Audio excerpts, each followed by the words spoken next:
నమస్కారం, welcome to Suman TV. నేను మీ anchor సిరి. రైల్వేలో ఎస్పెషల్లీ లోకో పైలట్ జాబ్ తెచ్చుకోవాలి అని చాలా మందికి ఉండే డ్రీమ్. ఆ డ్రీమ్ని రైట్ గైడెన్స్ ఇస్తూ శ్రీధర్ సిసిలో ఎంతో మంది స్టూడెంట్స్ అయితే క్వాలిఫై అవ్వడం మనం చూడడం కూడా జరిగింది. సో అందులో భాగంగానే ఈ రోజు శ్రీధర్ సిసి నుంచి లోకో పైలట్ క్వాలిఫై అయిన వంశీకృష్ణ గారు మనతో పాటు ఉన్నారు. ఇంతకీ ఆ సక్సెస్ ఫార్ములా ఏంటి, ఆయన పడిన స్ట్రగుల్స్ ఏంటి, ఇవన్నీ కూడా మనం ఈ వీడియోలో తెలుసుకుందాం. మిస్ కాకుండా ఈ వీడియోని కంప్లీట్గా చూడండి.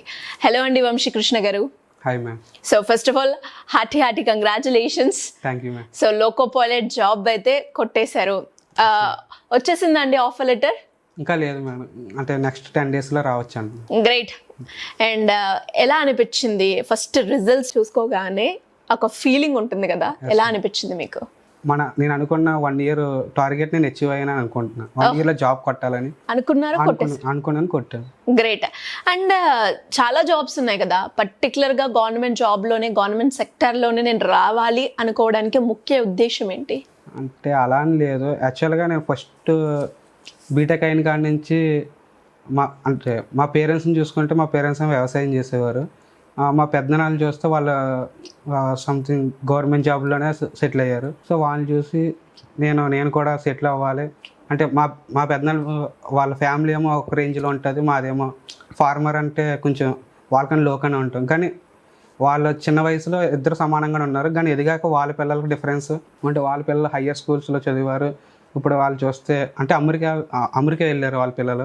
అమెరికా వెళ్ళడం గ్రేట్ అచీవ్ అని కాదు, కానీ మనీ ఉండటం వల్ల ఇదంతా ప్రాసెస్ జరిగింది.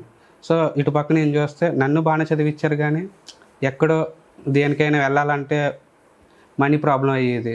సో అది చూసి అది ఎక్కువ బ్రెయిన్లో ఫీడ్ చేసుకుని, ఓకే మనం గవర్నమెంట్ జాబ్ కొడితే మన ఫ్యామిలీ అంటే నేను ఇంప్రూవ్ అవ్వడం కాదు, నా ఫ్యామిలీ కూడా ఇంప్రూవ్ అవుతుందని నేను భావించాను. ఓకే. అంటే ఫస్ట్ అటెంప్ట్లోనే వచ్చేసిందా మీకు? నేను రైల్వే ఈ ఏఎల్పీకి అయితే ఫస్ట్ అటెంప్ట్లోనే వచ్చింది. ఓకే.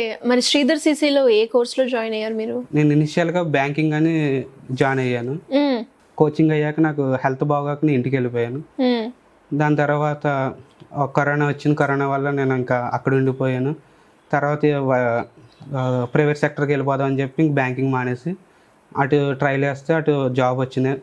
పెద్ద ఎంఎన్సీ కంపెనీలోనే వచ్చింది. మళ్ళీ ఏమైంది? ప్రైవేట్ జాబ్ బాగానే ఉంది, ఎంఎన్సీ అంటే వ్యవసాయం కదా. మా ఫాదర్ చుట్టుపక్కల వాళ్ళు అందరూ చెప్తూ ఉంటారు, ఇంకెన్ని సంవత్సరాలు ఇంటికాడ ఉంటావు, గవర్నమెంట్ అది తేలిక కాదు, జాబ్ చేస్తా కూడా నువ్వు ప్రిపేర్ అవ్వచ్చు అని చెప్తూ ఉంటారు కదా ఫ్రెండ్స్. అలా ఇంటి పక్క వాళ్ళు కూడా చెప్పడం వల్ల సరే ఎందుకు పేరెంట్స్ని ఇబ్బంది పెట్టడం అని చెప్పి నేను అటు సైడ్ వెళ్ళాను. అటు సైడ్ వెళ్ళాక 1 year బాగానే చేశాను. వాళ్ళు 1 year చేసాక కూడా నాకు ఇంక్రిమెంట్ పెద్ద అనిపించలేదు. ఓకే. సో దాని తర్వాత మళ్ళీ ఇటు సైడ్ రావడం జరిగింది. నేను అంటే 1 year టార్గెట్ పెట్టుకుని వచ్చాను, రావడం అంటే నాకు ఇన్కమ్ కూడా పేరెంట్స్ నుంచి కొంచెం తగ్గింది. సో నేను ఒకటి పెట్టుకున్నా, ఇంకో 1 year చేస్తే నాకు ఒక అమౌంట్ వస్తుంది పిఎఫ్ కింద, అది పెట్టుకునే వచ్చాను ఇక్కడికి. రావడం నా పిఎఫ్ అమౌంట్తోనే నేను విత్డ్రా చేసుకుని నేను లాస్ట్ ఇయర్ ఆగస్ట్లో వచ్చాను. అలాగే నేను అవి అమౌంట్ నాకు ఒక 6 months 7 months వచ్చినాయి. దాని తర్వాత నాకు కొంచెం ఇబ్బంది అనిపించి మన శ్రీధర్ సిసిలోనే కొంచెం కంటెంట్ సైడ్ ఇలా జాబ్ తీసుకుంటారని తెలిసి నేను ఇలా కాంట్లో జాయిన్ అయ్యి నాకు ఎంతో కొంత ఒక పాకెట్ మనీ టైపు నేను ఇక్కడ నుంచి చదువుకునేలాగా నాకు కొంచెం సపోర్ట్ చేసింది. ఓకే. సో ఇప్పుడు కూడా నేను అందులో అంటే నాకు జాబ్ వచ్చాక కూడా వెళ్ళలేదు, ఎందుకంటే ఏఎల్పీ అనే కాదు ఇంకా బ్యాంక్స్ కూడా నేను మెయిన్ జాయిన్ అయ్యింది బ్యాంక్లో జాయిన్ అయ్యాను కాబట్టి బ్యాంక్ కొట్టి వెళ్దామని నేను ఆ మోటివేషన్తోనే ఉన్నా. కానీ జాయిన్ అవ్వడం ఏఎల్పీలోనే జాయిన్ అవుతాను. అంటే నేను ప్రైవేట్ జాబ్ మానేసి ఇటు వచ్చాక ఆగస్ట్లో జాయిన్ అయ్యాను. జాయిన్ అయ్యాక నేను యాజ్ యూజువల్గా బ్యాంకింగ్ ప్రిపేర్ అవుతుంటే ఇంతలో శ్రీధర్ సిసి సార్ అడ్వర్టైజ్మెంట్ వచ్చింది, ఇలాగా ఫ్రీ ఆర్ఆర్బి కోచింగ్ అని టాప్ 1000 మెంబర్స్కి. సరే ఎందుకులే మా ఫ్రెండ్స్ అన్నారు అప్లై చేయరా, నువ్వు ఎలాగ ఆర్ఆర్బికి కూడా ప్రిపేర్ అవుతున్నావు కదా అంటే సరే అని చెప్పి నేను అప్లై చేస్తే నాకు టాప్ 1000లో ర్యాంక్ వచ్చింది. తర్వాత నాకు ఆన్లైన్లో ఫ్రీ అకౌంట్ వచ్చింది. ఆ అకౌంట్ ద్వారా నేను ప్రిపేర్ అవుతా, అటు బ్యాంకింగ్ ప్రిపేర్ అవుతా, ఇటు రైల్వే ప్రిపేర్ అవుతా.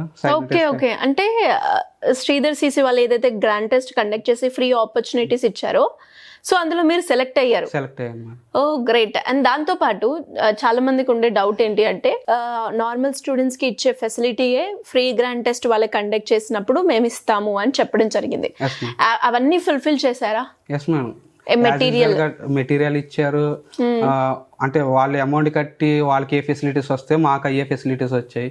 చాలా మంది అనుకుంటారు మనకి పెద్ద ఫెసిలిటీస్ ఎవరని, కానీ సార్ నిజంగా చెప్పినట్టే సార్ ఏం చెప్పారో అవన్నీ ఫెసిలిటీస్ మాకు వచ్చినాయి. బయట అమౌంట్ పే చేసి వాళ్ళకి ఏమేమి బుక్స్ ఇస్తారో, ఏమేమి క్లాసెస్ ఉంటాయో సేమ్ యాజ్ యూజువల్గా మాకు అవి వచ్చినాయి. సార్ చెప్పారు కూడా, అంటే మీకు కంఫర్టబుల్గా మీరు ఆన్లైన్ తీసుకుంటారు లేకపోతే ఆఫ్లైన్ క్లాసెస్ తీసుకుంటారు. సో యాక్చువల్గా నేను ఏంటంటే ఆఫ్లైన్కి వెళ్తే మళ్ళీ నాకు బ్యాంకింగ్ కొంచెం ఇబ్బంది అవుద్ది అని చెప్పి నేను ఆన్లైన్ తీసుకున్నాను. ఆన్లైన్ ఎందుకంటే రికార్డెడ్ కదా, సో ఎప్పుడైనా మన ఫ్రీ టైం ఉన్నప్పుడు ప్రిపేర్ అవుదాం అని చెప్పి నేను ఆన్లైన్ తీసుకుని అలా రాశాను.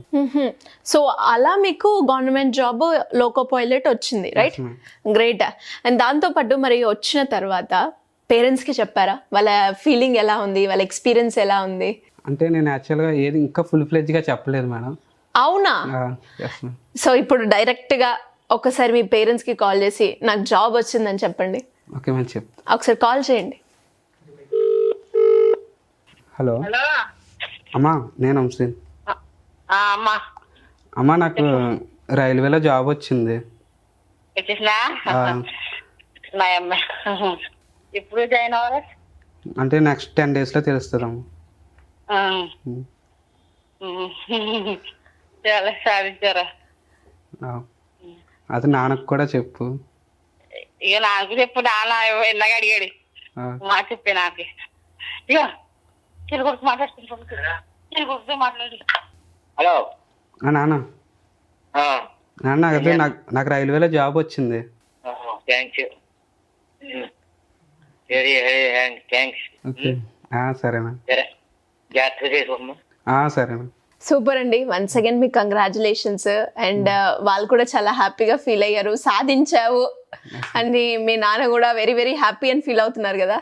అండ్ ఫైనల్గా ఇంకా ఎవరికైనా కూడా శ్రీధర్ సిసిలో జాయిన్ అవ్వాలి అనుకునే వాళ్ళకి మీరు సజెస్ట్ చేస్తారా? ఎస్. ఇంకోటి నేను అంటే ఆఫ్టర్ సెలెక్ట్ అయ్యాక నేను మెడికల్కి వెళ్ళినప్పుడు అక్కడ నన్ను చాలా మంది అడిగారు, ఏంటి మీ శ్రీధర్స్లో ఎంతమంది సెలెక్ట్ అయ్యారని. ఎస్, నిజంగానే సెలెక్ట్ అయ్యారు. ఎందుకంటే మనం అక్కడి నుంచి వచ్చాం, సో మనం మీ ఎక్స్పీరియన్స్ ఉంటుంది.